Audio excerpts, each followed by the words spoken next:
Greetings, geeks and nerds. I'm the Universe of Might and Nerdy, and today we're taking a look at 20 years of Disney and Pixar's Cars, a movie that changed my mind about how I looked at animated films from basically 2006 and onward. But we'll talk more about that as the video goes on.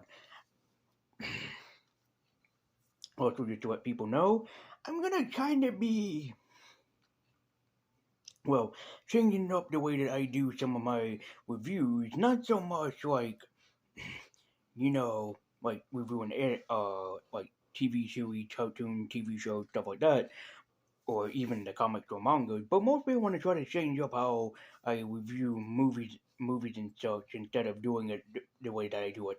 Or of course, I'm still gonna use clips to make jokes and everything, but I mostly kind of want to change up my formula of doing it, and I'm gonna test it out with this video. You guys let me know how it is by liking the video, or commenting down below about it.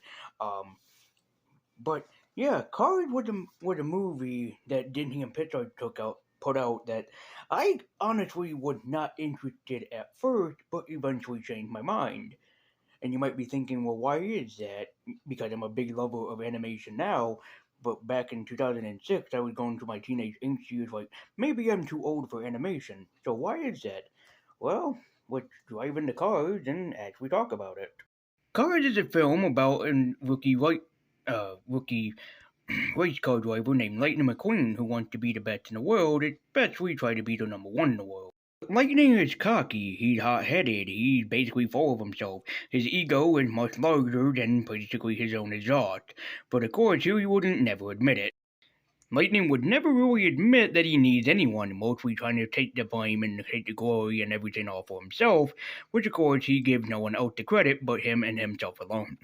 To the point where King tried to give him some pointers, he doesn't listen. His ego does the listening for him, and so he does not pay attention to a damn thing that Mr. King honestly tells him. Which of course for Lightning, things do not go the way that he plans when he tries to go to Florida and get ready for his big race, which unfortunately leads him to getting stuck. He gets stuck in a place called Radiator Springs, a place that he had never been before or he had never seen, which of course now he must put his fate and his hands into these people that he had never met before. But of course, at first, no one does like Lightning. That's no big surprise, especially after he tore up the road and basically ruined the place that they once called home. The film mostly focuses on Lightning's struggle, especially trying to basically better himself, so pretty much he can go where he wants to and not pay attention to any of the people around his surroundings. In this circumstance, Lightning is pretty much the representation of a person that is not comfortable with new surroundings, much like myself, that I can just relate to. Certain changes in life can make people uneasy, can make people uncomfortable, can make people not really want to go with the flow, but they have to. And in Layton's case, it's mostly because his ego is so big that he just doesn't pay attention to anything outside of himself. He mostly just thinks that everything's about him, himself, and him. But of course, there's more to life than meets the eye. Does this ever get proven for Lightning? No. Well, not at first. See, Lightning was pretty much egotistical. He was pretty much an ass when he first got into Radiator Springs. But eventually, as time went on, he began to warm up to everybody, all the residents in general. But like I said, at first, and the film really expresses this very, very well, is that for Lightning, he sees the road, his path to victory. His path to victory, he thinks is all going to be big spotlights in the race car stadiums. So he never had the chance to really sit down and acquire something that most people need in life. Sure, they can have big fancy cars, big fancy houses, and do whatever that they want to do, but why is enjoying it so enjoyable about it if you have no one to spend it with? Lightning has no friends. He's alone. He's always been a loner. No telling how long that he's been alone, but he's happy and content with where he is in his life. But you can tell that there's a part of Lightning that really wishes that he had friends, that he had people to count on, that he had people that he could rely on, but yet he does not. All that Lightning focuses on is just himself.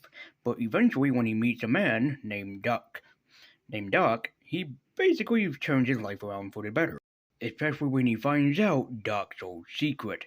A secret that he had been trying to hide for quite some time, and nobody knew it until Lightning figured it out.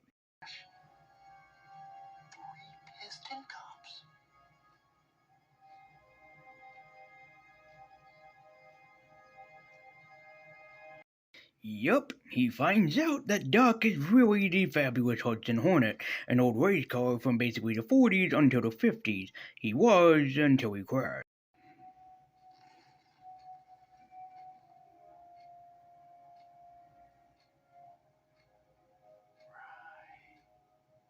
And just like Lightning, Doc pretty much found himself in Radiator Springs, a fancy little place off of Route 66 that sadly no longer recognized or exists.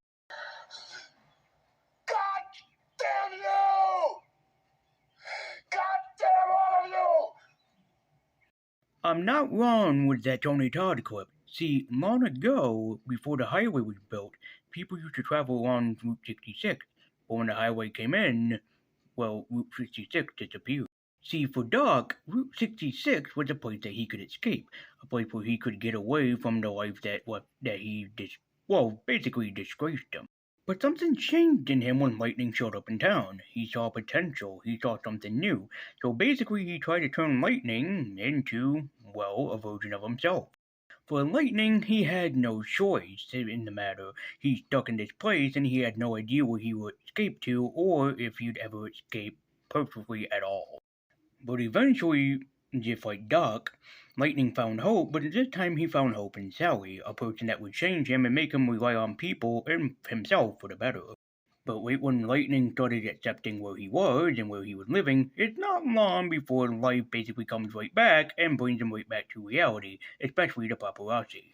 And unfortunately, the person that did this and brought Lightning back into reality was Doc Hudson, who wanted to be rid of him because he couldn't stand him and what he actually told a resident.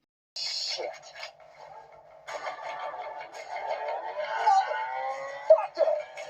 It's an interesting twist in the movie, but not a lot of people probably see it. But pay very close attention if you ever watch Cars to Doc Hudson and Lightning. They are both similar sides of the same coin.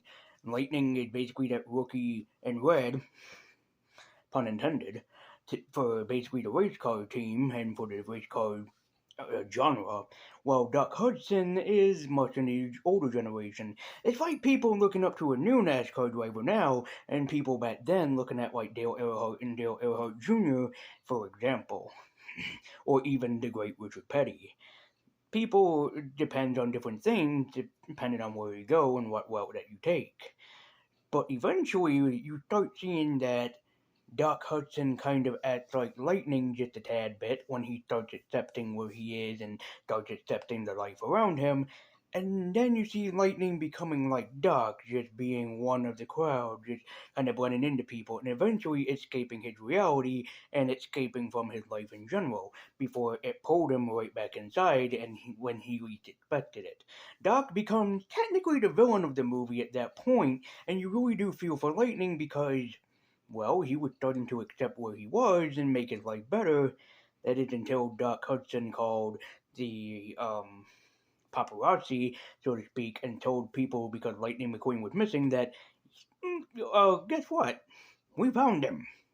He's in this little tiny place on Route 66, and nobody knew it existed.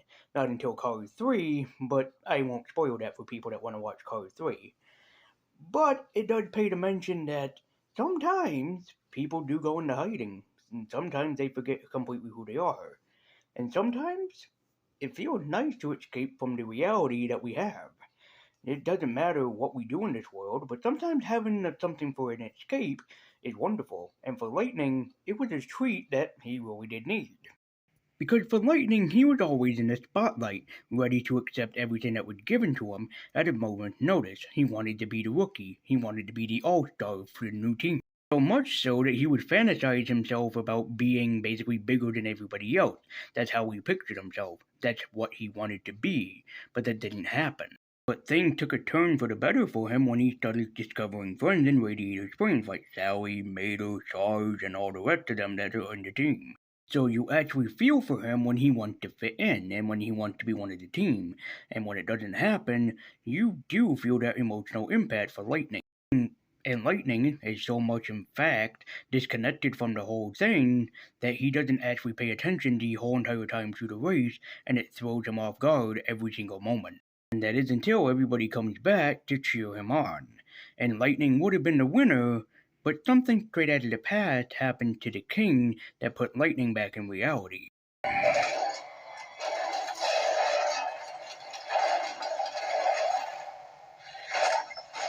Oh no!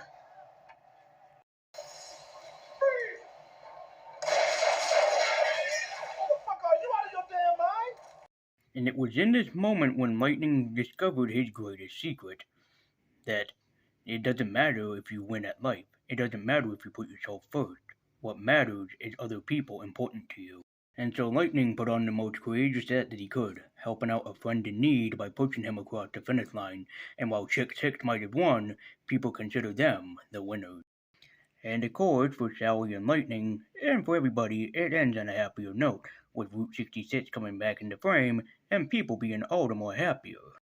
See, Cars is a film that really identified with me as a person that used to think that mostly things for yourself are more important than others.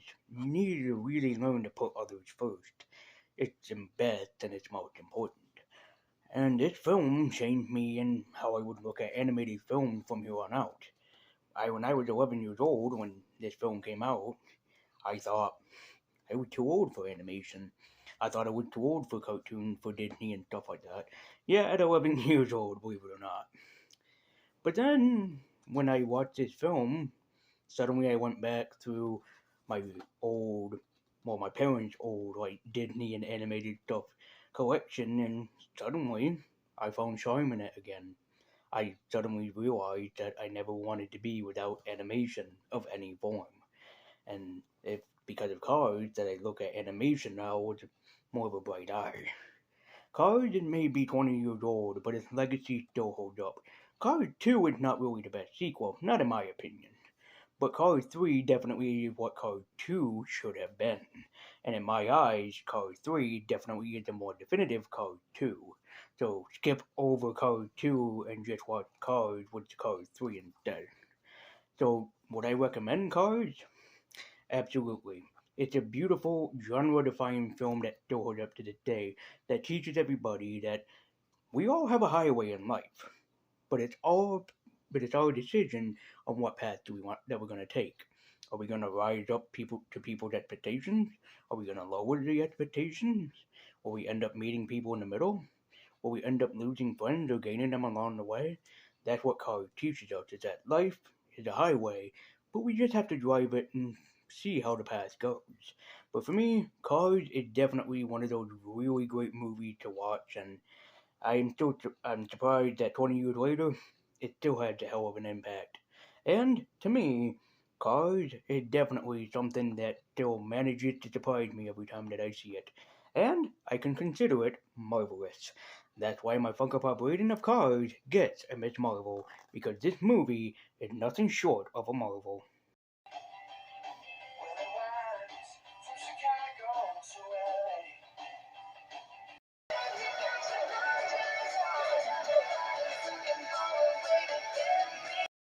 Guys, as always, thank you so much for watching. Be sure to like, share, comment, subscribe, hit that bell icon to be notified every single time I can upload. Let me know if you prefer the reviews like this or more like the style that I used to do, or if you don't care at all, just let me know as well in the comments down below. And happy 20th anniversary to Cars. Let me know your own opinions about the Cars movie and which one is preferably your favorite. Personally, it's a tie for me between Cars and Cars 3, but that's just my opinion. But there's not going to be a review next time that we come around, because next time I'll be going to the Marvel Universe, because the X-Men are coming back, eventually, with the Mutant Saga. So next time when we come here, we're going to talk about some characters I want to see in the Mutant Saga. But anyway, thank you guys so much for watching. I believe in the universe. I want you to keep it on. And until next time, as always, take care, and I'll see you next time.